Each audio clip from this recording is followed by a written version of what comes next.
ओम शांति। अंतिम समय प्रमाण।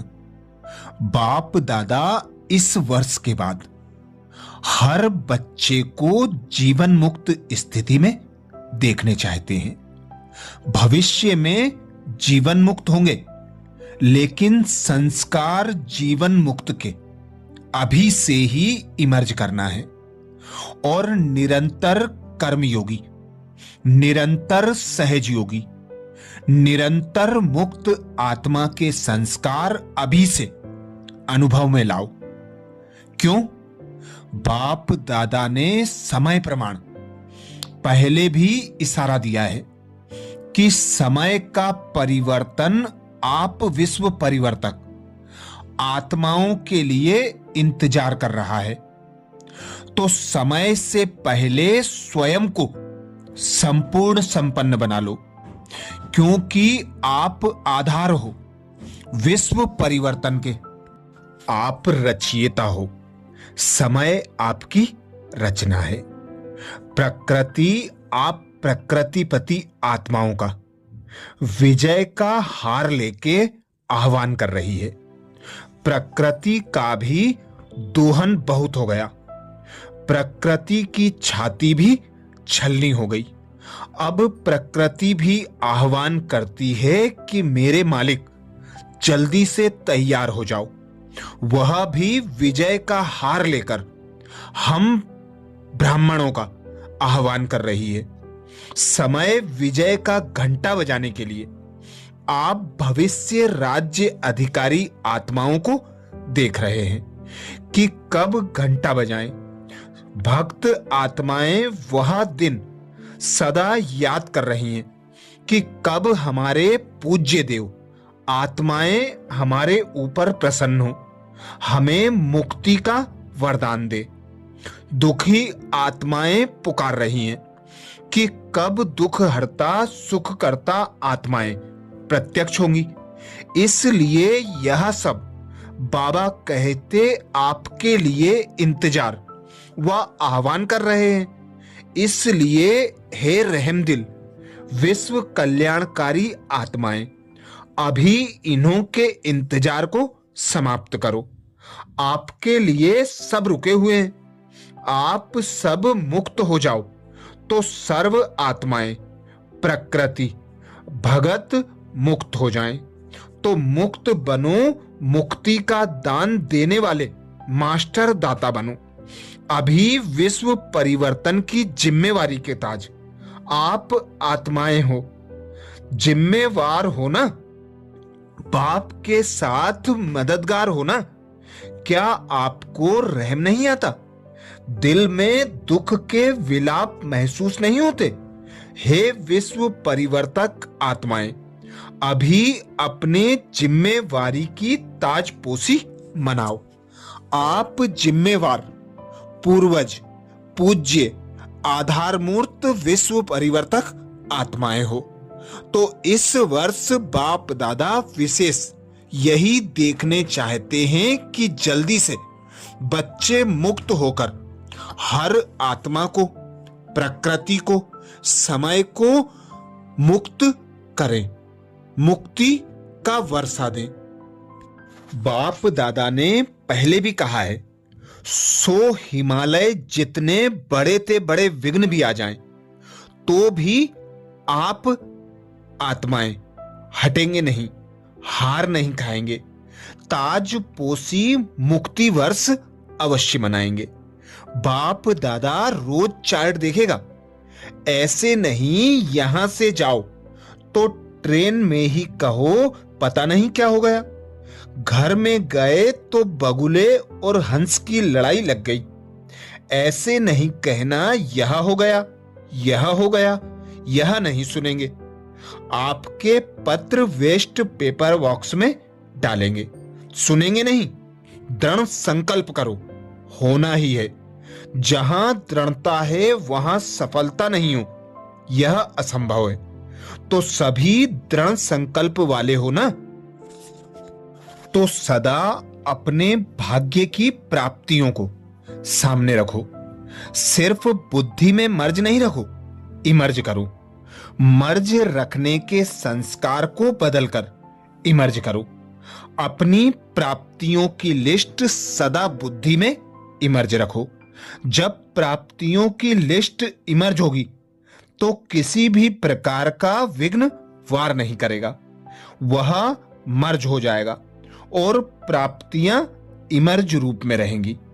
बाप दादा जब सुनाते हैं कि आज किसी भी कारण से कोई बच्चे मेहनत करते हैं, युद्ध करते हैं, योग लगाने चाहते हैं लेकिन लगता नहीं है, सोल कॉन्सेंस के बजाय बॉडी कॉन्सेंस में आ जाते हैं, तो बाप दादा को अच्छा नहीं लगता। कारण क्या? अपने भाग्य की प्राप्तियों को इमर्ज नहीं करते, मर्ज हो जाती हैं। फिर कोई याद दिलाता है तो सोचने लगते हैं होना तो ऐसा चाहिए। इसलिए बहुत सहज पुरुषार्थ है, प्राप्तियों को इमर्ज रखो। जब से ब्राह्मण बने तब से अपने भाग्य को स्मृति में रखो।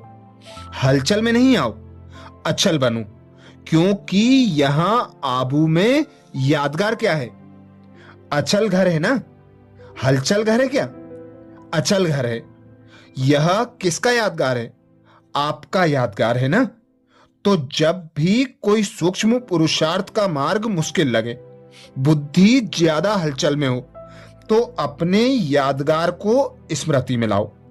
कई बार बच्चे ज्ञान की पॉइंट बोलते भी हैं कि मैं आत्मा हूं, ड्रामा है, यह तो विघ्न है, यह तो साइड सीन है। बोलते भी रहते लेकिन हिलते भी रहते, हिलते हिलते बोलते रहते हैं। जब ऐसी बुद्धि बन जाए तो अचल नहीं हो सकेंगे। तो मधुबन का अचल घर याद रखो।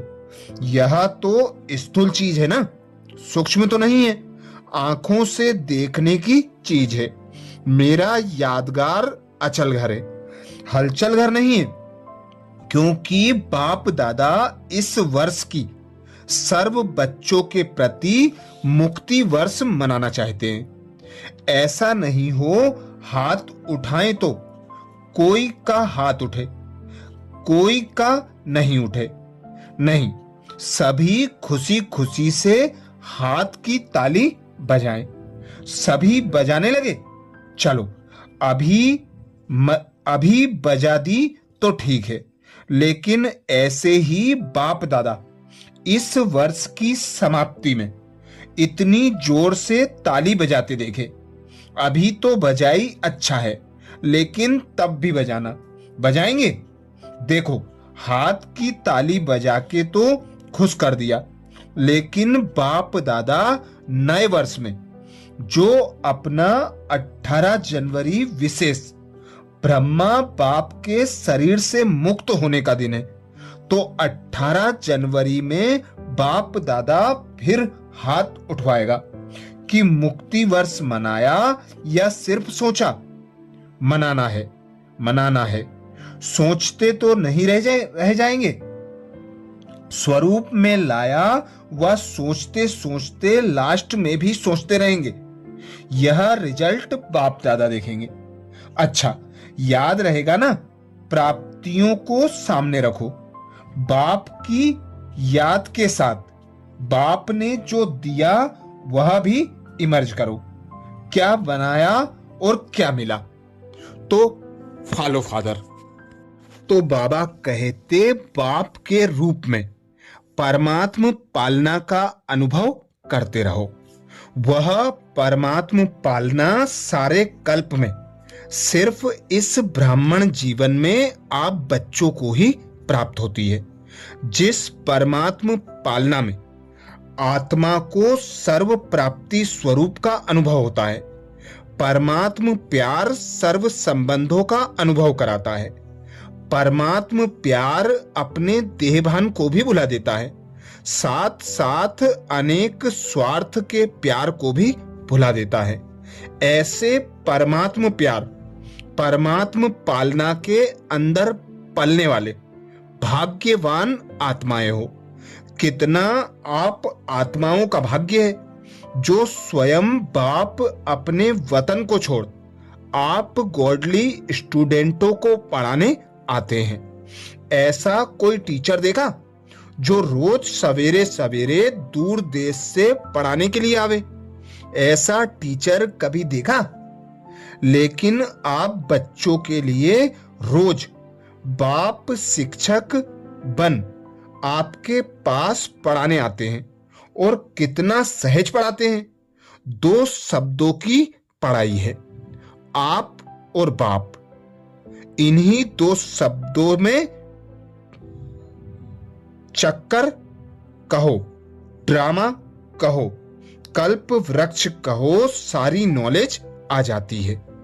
2 शब्द में आप और बाप, इन्हीं 2 शब्दों में चक्कर कहो, ड्रामा कहो, कल्प वृक्ष कहो, सारी नॉलेज समाई हुई है।